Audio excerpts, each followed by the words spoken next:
Good evening, everyone. Thank you so much for joining us today. My name is Luz Cabrales. Desiree is not with us today. She was a little bit busy at work, so I'm gonna take on this talk today. We have very special guests today that are gonna tell us a little bit more about their show that they're premiering at the Fringe Festival. As always, thank you for joining us. Make sure that you subscribe to our channels. The Independent Film Creative Hub is here for you. We try to make sure that we have talks that are cool for everybody. People that are just trying to start in the filmmaking industry, people that are a little bit more of a veteran and trying to do just more networking. So thank you so much for being here. Again, today I'm gonna show you just two cool girls that are doing really cool stuff here. Something very unique that is going to happen at the Fringe Festival. I met them a while back, and I think this is the perfect venue just to sort of talk to them and learn a little bit more about their journey as filmmakers or artists, as performers.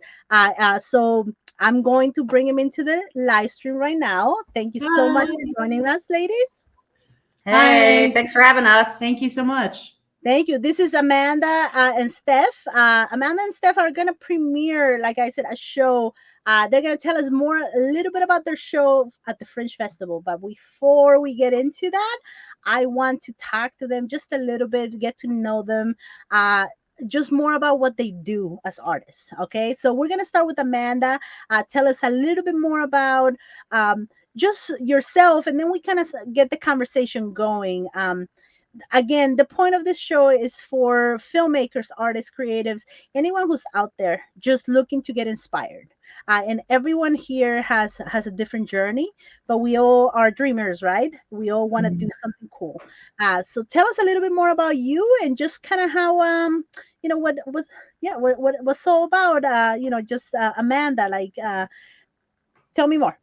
Okay. Well, I have always been a huge horror movie fan and horror host fan and just into theater in general, and was always looking for an outlet and a way to express that, but didn't feel like, the normal everyday production of Annie could fulfill that. Okay. So when I went to University of Wisconsin-Madison, I studied avant-garde theater, and that kind of helped me realize there's so much more out there and so many different ways to perform.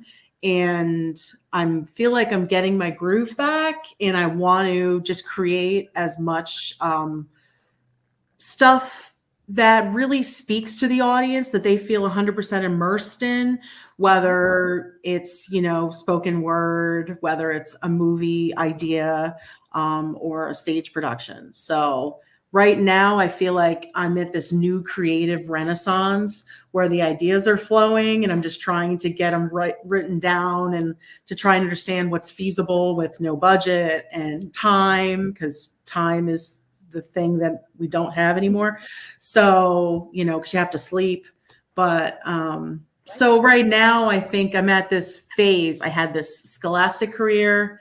Now I'm into family life. And now from family life, I'm trying to be an artist and do the family life thing. And I have a really good support system and a husband that's into it too, who's also in the show, and a kid that is into it as well. So it's like all the pieces are falling into place for the first time in my life. And then meeting Steph was the catalyst for that.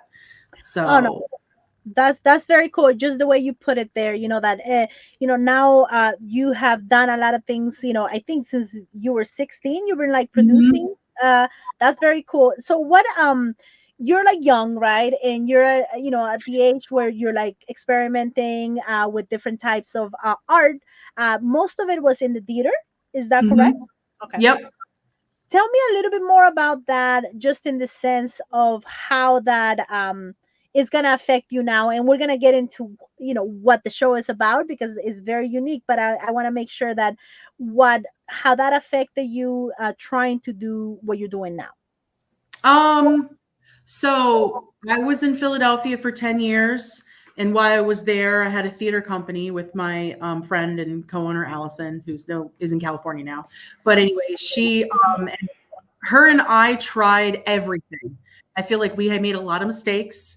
We did a lot of shows where maybe one person showed up and we had a 3-day run, and we did a lot of the hard knocks of figuring out how to do a show. And now I can look at that and kind of go into things confidently, going, well, as long as I have, a venue and a way to sell tickets and a way to advertise it, I feel like we can perform anything, and that confidence has come from all of those years of trying things, because our theater was 100% immersive. We wanted the audience. We did Psycho Beach Party, for example, by Charles Bush, and we were spraying the audience with sand. We had like a splatter zone where like waves, the sound of waves would come across and air would hit the audience. And and that's a comedy that we kind of made like a horror. There was horror in it too. And so we were like always trying different things. And I look back on that and I'm really proud of those moments because we always broke even.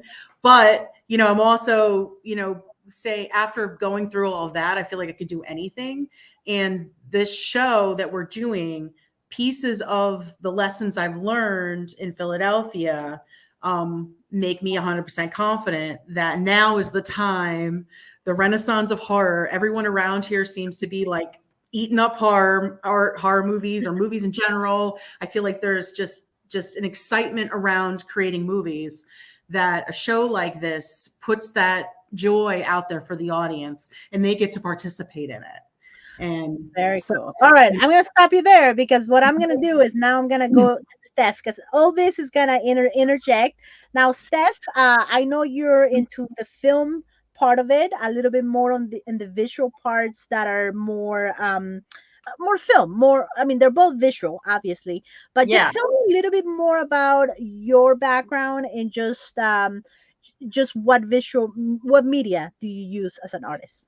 So yeah, so I went to school at Luzerne County Community College and then also at Bloomsburg University for broadcasting. In high school, I loved it. I always had a camera wherever I went, always had voice recording, interviewed everybody. I had tapes on tapes and tapes. And I thought, all right, this is what I want to do. So I went to college, did the whole college thing. I did a little stint of ghost hunting for a while. And at Luzerne, I actually became really good friends with one of the instructors. And so we branched off into our own production company. But, life kind of gets ahead of you. And we all know it doesn't pay. Correct. So I had to think about that. But before that even happened, I thought, all right, this is where I wanted to do. I did some internships. And then I also realized, it doesn't pay. And I'm not fit for the whole production, TV and radio persona. It just didn't seem to be me whatsoever. So I was like, I got to either do my own thing or I'm out. So I started doing my own thing with the instructor. So then we did our own production company. We started pitching reality shows, and then we did some ghost hunting. They all kind of flopped a little bit, but it was time for me to actually get paid. Yeah, that's important. So I ended up quitting that, did my whole thing. I just went for insurance, did the whole, living life, doing the grind. And I kind of had enough of that. I'm a 2-time cancer survivor. So I thought, you know what? I need to start going back to creation. And then I put that out there in the universe. And then I met her. And she was so enthusiastic. And I'm very introverted. So I'm like, oh God, this girl's a lot. Sorry. No, I needed that. Sometimes you need that. Sometimes you need that. And you came, and so you were pulling me out of my hole. And so I pretty much do more of the visual of filming, editing. Oh yeah, that's definitely my forte, editing. But it's been so long So I'm like learning back the basics again, but I don't really care. I'm just creating whatever. You know, I don't care if it looks like crap or not. I just want to get it out there. I love that. I really do love that, because it seems that, your experience, obviously you had a tough time in your life as well. That is helping you see what is really important, what's important to you and what matters, and having fun doing things that you really enjoy. I think at the end of the day, is what matters. Obviously we all want to get paid, we want to do things that pay, but if that's all you're doing and you're not having fun, then what is that going to do for you? You right? need a nice balance. Absolutely. And that's actually how our name came to be, because I was like, all right, what do we do? Like, what kind of name do we have? I'm like, we're two old Bettys in this whatever. And I've gone through a bunch of surgeries. I was like, we're a bunch of Frankenstein Bettys. And I was like, that's it. We're calling it FrankenBetty. Yeah. It really encompasses both our body's journeys. I had a bunch of surgeries, and and as women, you feel like you're pieces of your environment, and that helps you make you whole again. And I really love that. YOLO. I really love that. So let's talk a little bit more about how you came together. Right now, we're gonna tell people what you're doing at the Fringe Festival. And the show is called, let me see if I get it right, Cadavera's Cult Movie Club, or maybe you can say it the way it's supposed to be. Cadavera's Cult Movie Club. Yeah, okay. like Cadavera's Cult Movie Club, and it's 13 Ghosts. So tell me more about a little bit about the show, just itself, before we get into where it's gonna play, how it's gonna be. I really personally actually love the concept of this show, because it really blends two things together that I love. And so go right ahead. So Cadavera's Cult Movie Club is kind of a social club, and basically what it is we premiere different movies. And a premiere, it's something new to the audience. This 13 Ghosts is William Castle's from the 1960s. Right. So it's a wonderful, schlocky, proppy, fun skeletons in your face kind of movie, black and white. And then there's reds and blues that come through. Anyway, it's just, I get very excited because it's a very cool film. And what it is Cadavera is this wonderful ghoul who's so passionate about films that she wants to bring them to the audiences. She wants them to experience them with their body and soul. So you're sitting there, you're enjoying a film, but then maybe Cadavera makes a joke.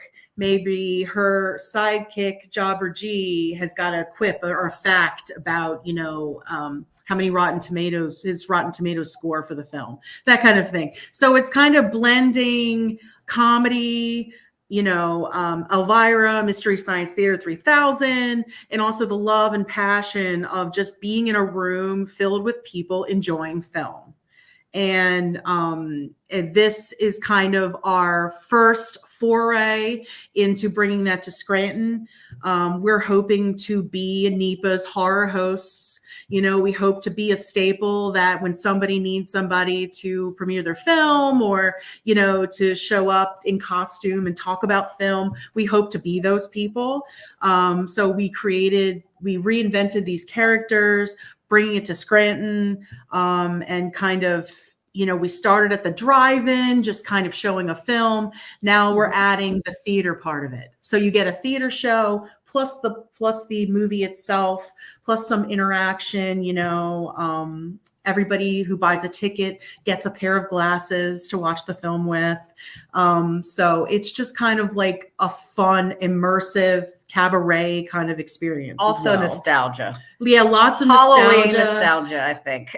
Yeah, there's some really fun, I'm going to call them Easter eggs, that happen during the show that I feel like anybody that was watching Stella or Zachary or Elvira back in the day, or even Tales from the Crypt, can go, oh my God, I remember that, moment, or I remember that commercial or toy or whatever. There's going to be things that happen in the show that I think are going to bring back those moments that are kind of fun. And it's Halloween time, so it's the perfect time to do it. That's really cool. So, okay, so to sum that up, so then we're going to show the movie 13 Ghosts, but there's a theater part of it where so let me just get this. you're inviting the audience to experience the movie live. Like, Yeah. wow, that's cool. Okay. So they're watching it, but there's also moments during the film that things will happen that'll enhance the experience. So like So sounds and sights and things like that mhm, for the movie. Okay, very cool. yeah. So tell me a little bit about that. I know that Gene, your husband, is in the is a character as well. Mhm. Tell me a little bit more about that, and just without giving too much of what the show. Obviously, we want people to go and just want to make sure that they know that it's going to be at the Fringe Festival on Saturday, September 28th at 9 p.m. Now, I talked to you about that time before, 9 p.m. That's really cool. So we're gonna actually get into the whole Halloween theme with that being a night. Mhm. Um, And tell you me a can little. go, yeah, I was sorry to interrupt you. I'm like, you can go to other shows that are happening with the Fringe Festival beforehand and then come, have your like dessert with us and see our show. So it was really important for me when we sent in our application to go, hey, this is something we can literally do anywhere. Plop us, at the art museum, plop us Right. in a cabaret space, just plop us somewhere.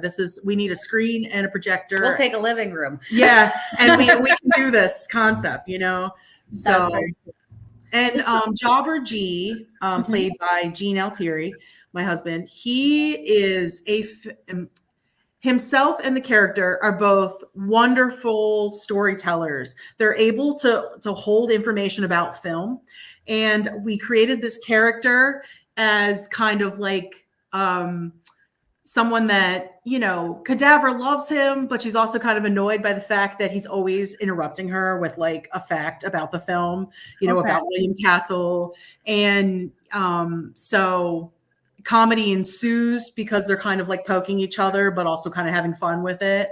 And he has the creative arts background too. So he's a wonderful special effects artist and has really been able to use his brain to help create some of the comedy props and stuff that we have in the show.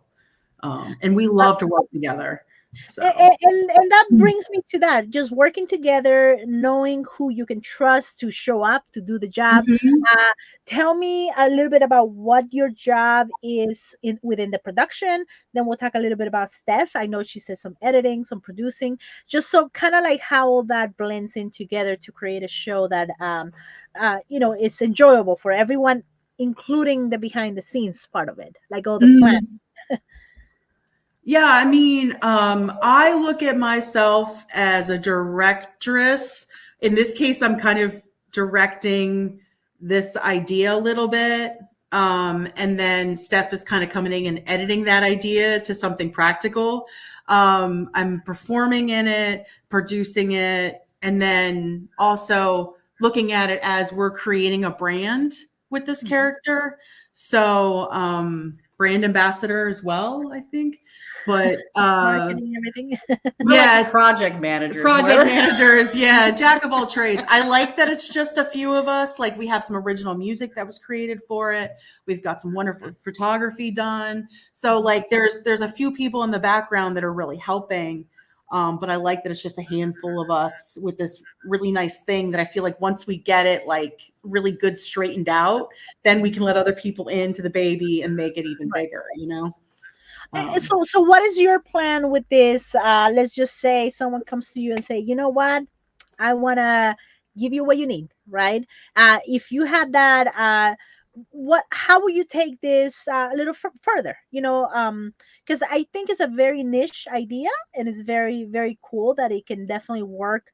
Like you said, you could be anywhere. It could be a pop-up somewhere, and it works. So, what are your future plans for that? If you do have any specific ones, just to kind of give people an idea of, hey, maybe someone out there is listening that likes this whole creative aspect.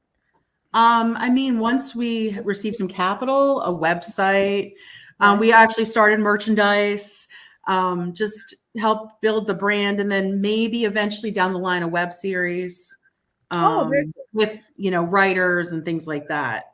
So now I did see like you had some experience with the show in Philly that you kind of worked on. There was some sort of web series as well. Now, now that Steph is here, she's editing. Like, what do you envision, Steph and Amanda, just of, is this something that could be taken into a film or a TV show, or just like you said, a web series? How would you envision that? I think it would be good with a web series and also to go live. Just kind of doing it here and there. I think live would be really nice. Continue with the live, but a web series might be something that would be something we could keep up. It's, after a fan base, right? Yeah. That would be nice. I think for me, I haven't really even thought that far. It's more or less just kind of like, hey, let's just do this and see what happens. If it sticks, it sticks. And then, no, I like that. Just kind of having fun, seeing what happens. So tell me, Steph, a little bit more about your filmmaking part of it. Again, we try to encourage every type of artist in this show, but because I'm a filmmaker and most of the people that are watching are filmmakers or starting out, just kind of like your experience being a filmmaker and just doing what you love, and also having that background in broadcasting, or that education, and then you can kind of see what maybe someone that's struggling to say, you know what, I went to broadcasting, but now I want to do films, just kind of that.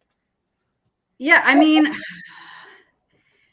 it's really just a whirlwind. I just kind of, met her and I thought, I could totally do this. Let's just do something. So we just started small. And then I think just kind of building up from there.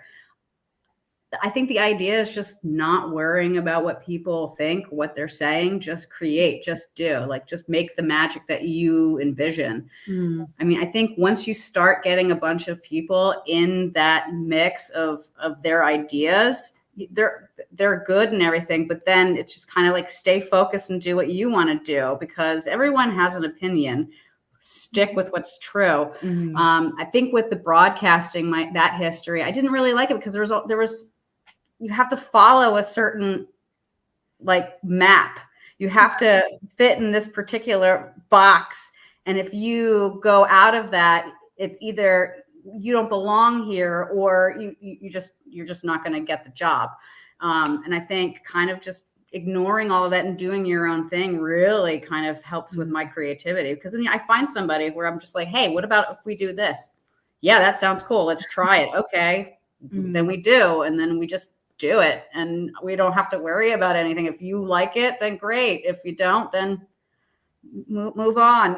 And I think I was just going to say, not to interrupt you, there's just a natural way that Steph is able to frame things that I had no idea how to make it smaller for the film. So when we worked on our short, she was able to look at it and go, because we did this small short, called Help Wanted.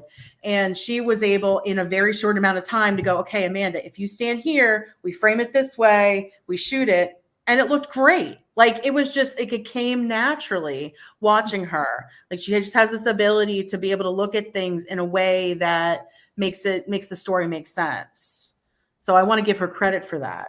That's good. No. And I love that, because again, that is definitely probably helping with the theater part of it. Right. So now how you as artists bring your expertise or what you're trying to learn or what you already know together, to say, obviously there's that relationship that you have to establish, which I tell a lot of filmmakers, you have to establish relationships. You can't just go out there and because people, it's about trust. So how do you define that trust within you two as artists, and how do you keep it from going on the side and being like, oh, how do you lift the shoulders up basically? So that's a great thing, because actually recently I kind of almost had a panic attack about it, because like theater is totally, I've never done anything. I think the only thing I did with theater was like I painted their props. That was about it. And other than that, I knew nothing about it. I just kind of just did my thing and left. But with her, she has this great idea, and it's like, oh, this is what we're going to do, blah, blah, blah. I'm like, okay, this sounds awesome. I'll do whatever it is that you need to do.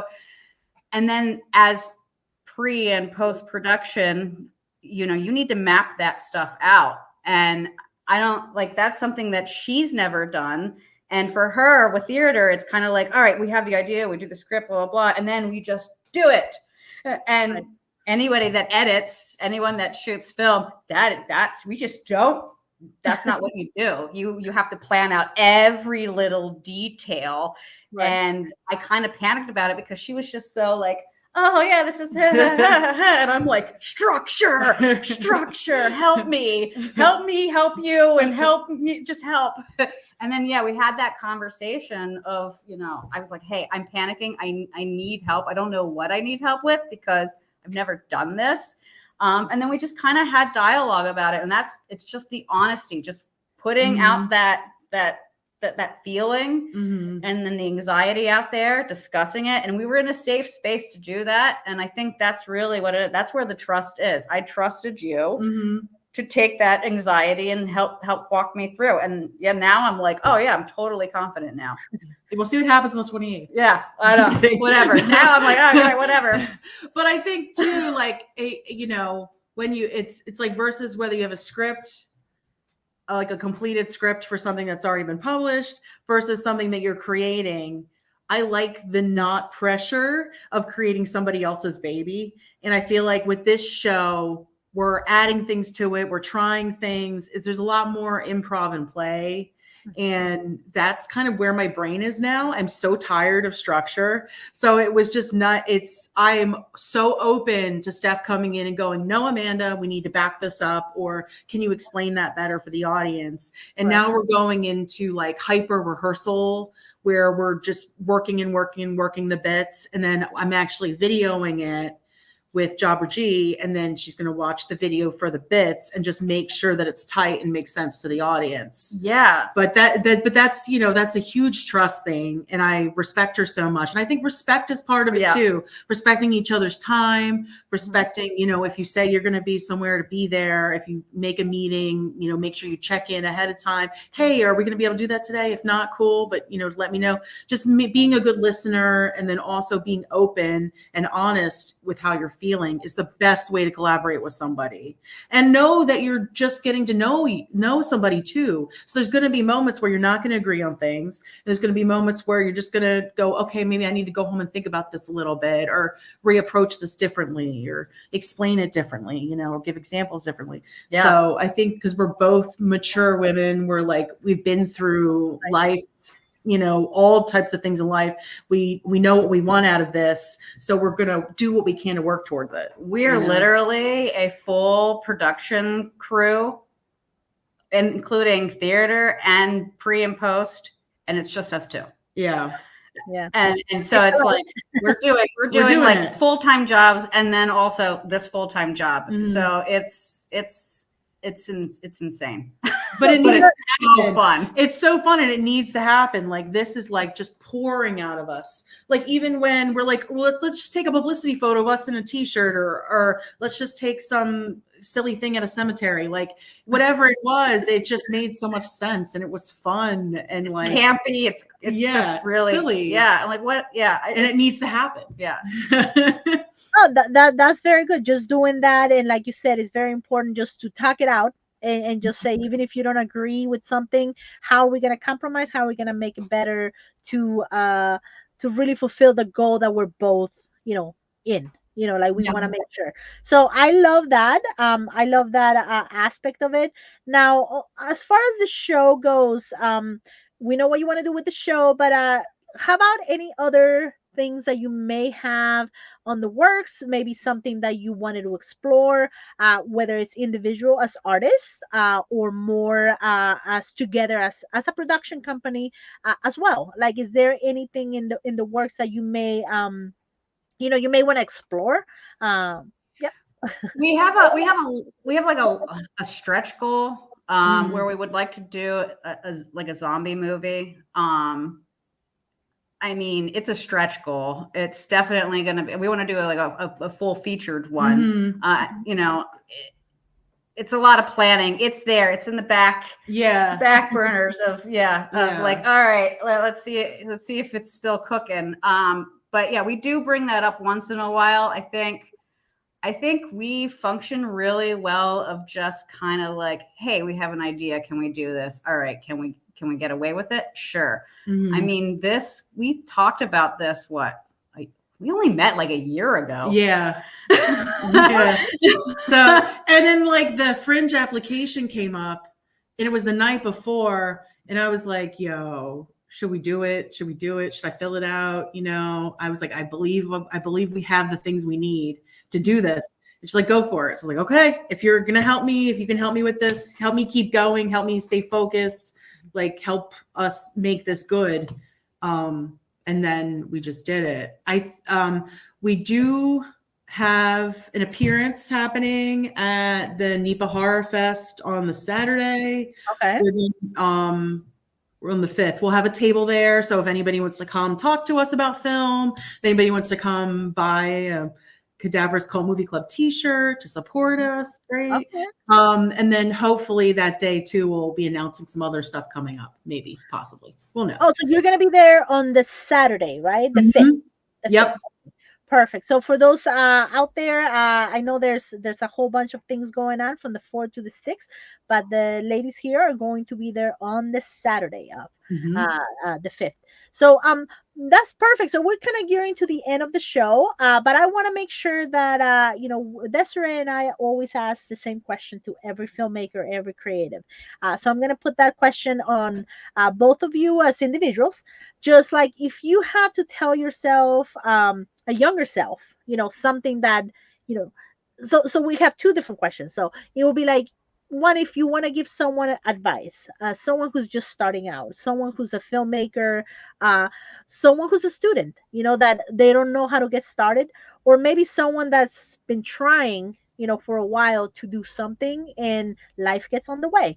Like, what would you say to them? Something that maybe you would have told yourself when you were younger that could have helped you either keep going or change gears a little bit. Oof, that's a deep one. Very compound, but you can pick and choose. I think I would say some advice I would give would be like, don't let fear get in the way. Number one, and don't be afraid to ask for help. Yeah. If you don't understand something or just reaching out, email anybody. If you see somebody who has a film that you like or a production that you like or a show that you went and saw, send them an email. Go, hey, I really liked that. How did you get started? Or what advice would you give me? I feel like that is like the best form of flattery for somebody to see something and just get something out of something that you created. So I 100% suggest just asking questions, ask for help, and don't be afraid. Don't be afraid. Fear was the number one thing that got in my way when I moved here, because I didn't know anybody. I didn't know I just wanted to create weird stuff. So just do the cool fear part of it, which is the horror films, but not the bad fear. Not the fear that stops you from living life. Yeah, just the fear of like putting yourself out there and nobody like getting it or wanting to get it. And being seen. I think for me, it's more like, I think if I were to tell myself, be like, no one's really paying attention to you. Not as much as you think that they are. I like that. They really aren't. I mean, and the ones that do, they're haters. They just, no matter what you do, it's not going to be good enough. So just whatever. That's a hard lesson of Scorpios. Oh yeah. Yeah. But yeah, no one's really paying attention to you. I mean, really, like just do it. Just do it. And if they don't like it, move on. And life's short. Be weird. Be weird. Why settle? Yeah. Oh yeah. Why settle and why blend in? Who cares? I love that. I really love that. I think I'm gonna put that into motion. I hope many filmmakers put that into motion. Any artist, any student out there. So I love that, ladies. So what we're gonna do is I just want to thank you first for being here on an evening. Hopefully you had dinner before, but I thank you very much. This really allows us to connect with filmmakers, artists. Just stay behind the scenes while I close the show. But I want to make sure that, is there anything else that we want to tell people when they come to the on September 28th, anywhere to park, anything that maybe is not out there or is already out? Get your tickets at scrantonfringe.org, please. Get your tickets ahead of time, $15. We'll have popcorn and concessions, but please get your tickets ahead of time. We want to make sure everybody gets a seat, gets a good seat. And also, if they want to reach out to us on Facebook at FrankenBetty Productions, please look at our Facebook, like it, and we would love to chat more about film and stuff. Yeah. Very, very cool. Awesome. All right. Well, what I'm going to do is I'm just going to close the show real quick. Again, thank you for being here. And thank you, all our audience, for being here. Just again, Desiree couldn't be here today, but she sends her hugs and everything. She really wanted to be here and interview you.